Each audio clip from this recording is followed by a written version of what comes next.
Hello everyone, welcome to Asura Psych, and today I want to give you an alternative viewpoint for thinking about personality psychology and typology. And that is the viewpoint that personality typology, to me, is something that I consider to be a philosophy instead of a hard science. But I think that this is beneficial and something that is actually better and more useful when we look at personality psychology, and specifically typology, instead of viewing it as some sort of hard science that needs to be strictly measured. And I'm going to talk about that today. Let's get into it.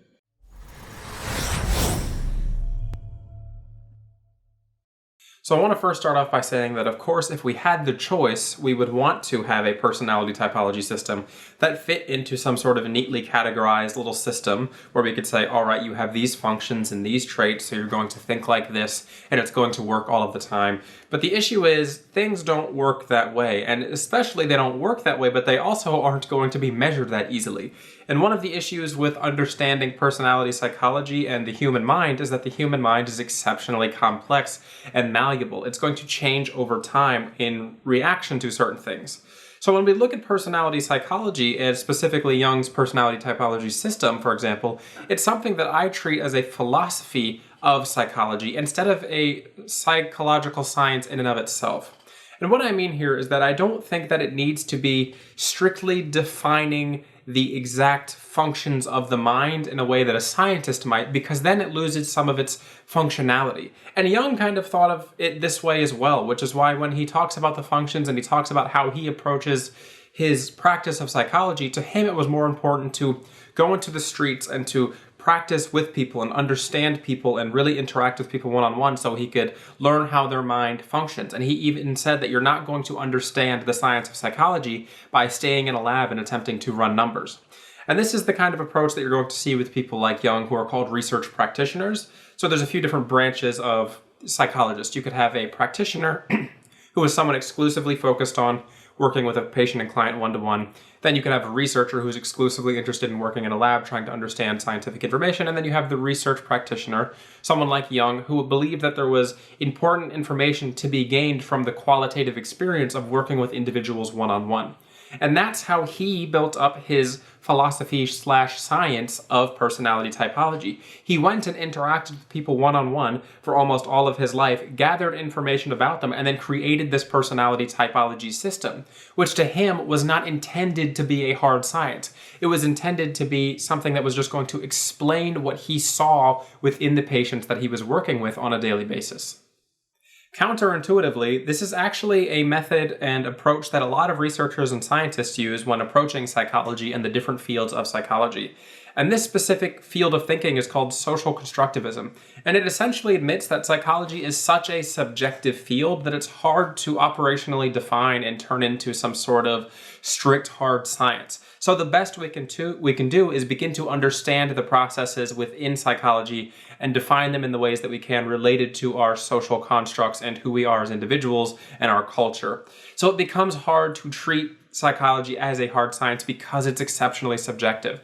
So for example, when we have Jung's 16 types, for example, or the Briggs 16 types, it's nice to think that we have them all in this neat little box, but then I have people come up to me and they say, okay, so what about this specific personality type if they experience this specific trauma or this specific event in their life? Who are they then, or what type are they then, or do these functions change? And I have to say to them, well, I don't entirely know, because that's the issue with psychology. Personality typology, for example, assumes that you have a relatively healthy and normal development.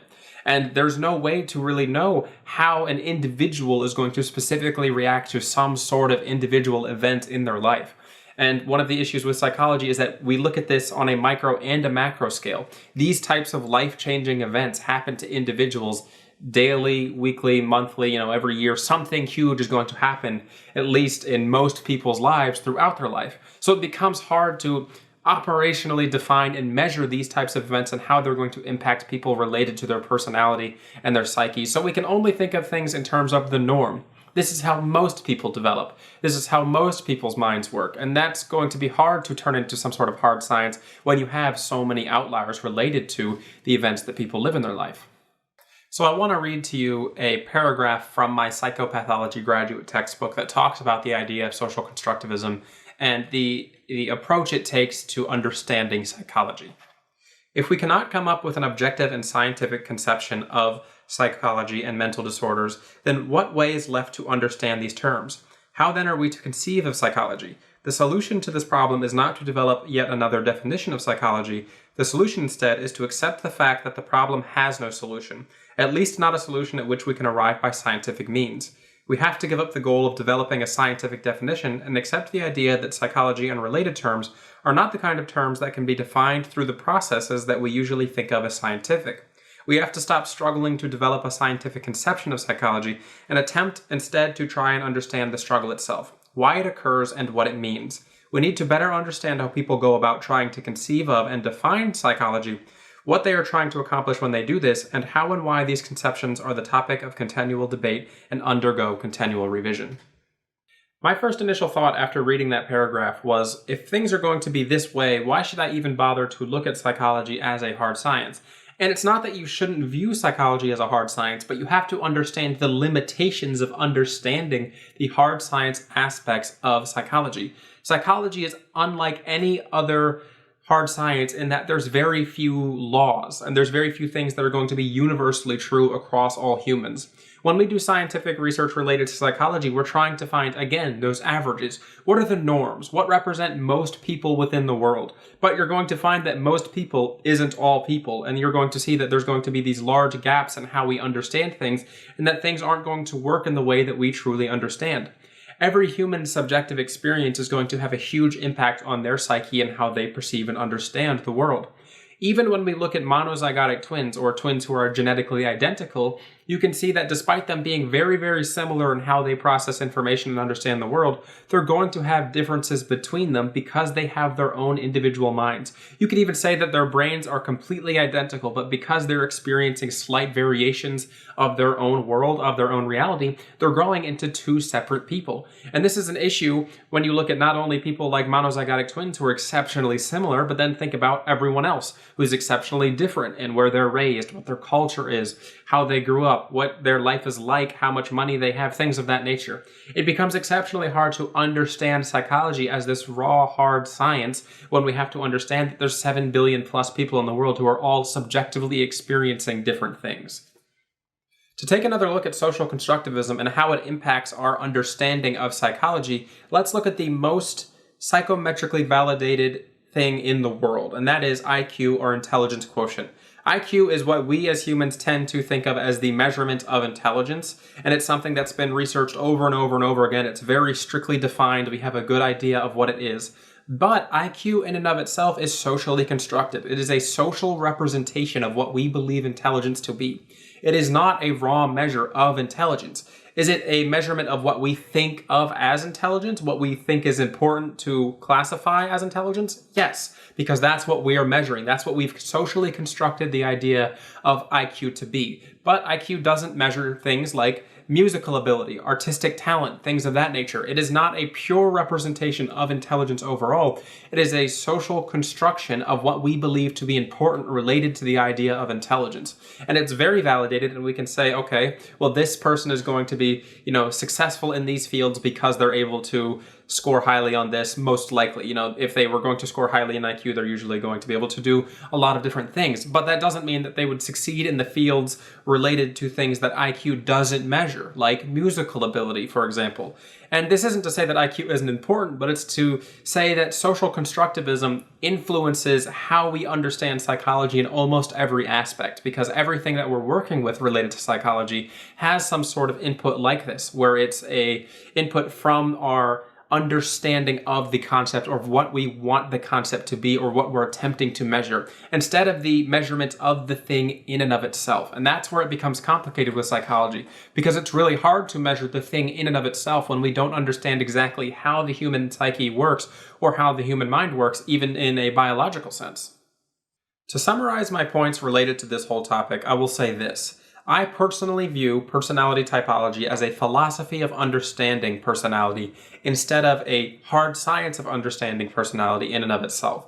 And that's because I believe it is more useful to try to approach this field through the lens that it is something that is more malleable and changeable, and that we can work with people on an individual level to understand, instead of a hard science with strictly defined limits. which is to say that even though I think that we have personality types with these certain functions and certain orders, I think that there's some changeability to this, there's some malleability there, and that I can work with individuals one-on-one to try and find out what these unique individual differences are.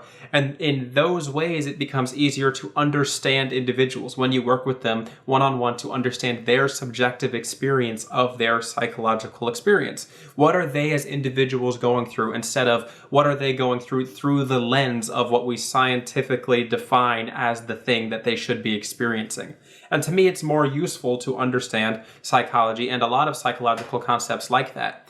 What we do use psychological research for in terms of hard science is finding out what those averages are. What are the best overall average representations of these concepts that we're attempting to define, and why is it useful for us to define them? Say, for example, when we're learning and researching about personality disorders or schizophrenia, it's useful to understand what the negative symptoms associated with these things are, so we can define them in some sort of way and say, okay, this person's experiencing these negative things and we want to help them through this. And we notice that many people are experiencing these similar negative things. So if we group them together, give them some sort of classification diagnosis, then we can understand better how to quickly treat people that we're interacting who have similar symptoms. But we still need to treat the individual as an individual and understand their specific psychic experience related to their issues. And that's why it's important for me to understand psychology as more so of this social constructivist kind of science, instead of this really hard data-defined number-born science. We use the numbers to support the psychology. We don't use the psychology to support the numbers. All right, everybody, I hope you've enjoyed this discussion on how I view personality typology and why I think it's important to take this kind of approach when you're viewing personality, psychology, and other fields similar to it. To me, this was a really interesting topic, and it's something that evolved as I went through my graduate studies, because I didn't even understand the idea of social constructivism until I took my graduate psychopathology course. So if you thought this was interesting and you thought maybe you had some ideas that changed by viewing this video, let me know down in the comment section below. Do you think this is bogus? Do you think we should view it as a hard science? What do you think of the ideas that I presented here? I'd love to hear it down in the comment section below. Other than that, I would like to remind people that I do have personality typing sessions available at my website, asurapsych.com, if you're interested in working with me to find out what your personality type is and what that means for you. This has been Asura from Asura Psych. Have a good one.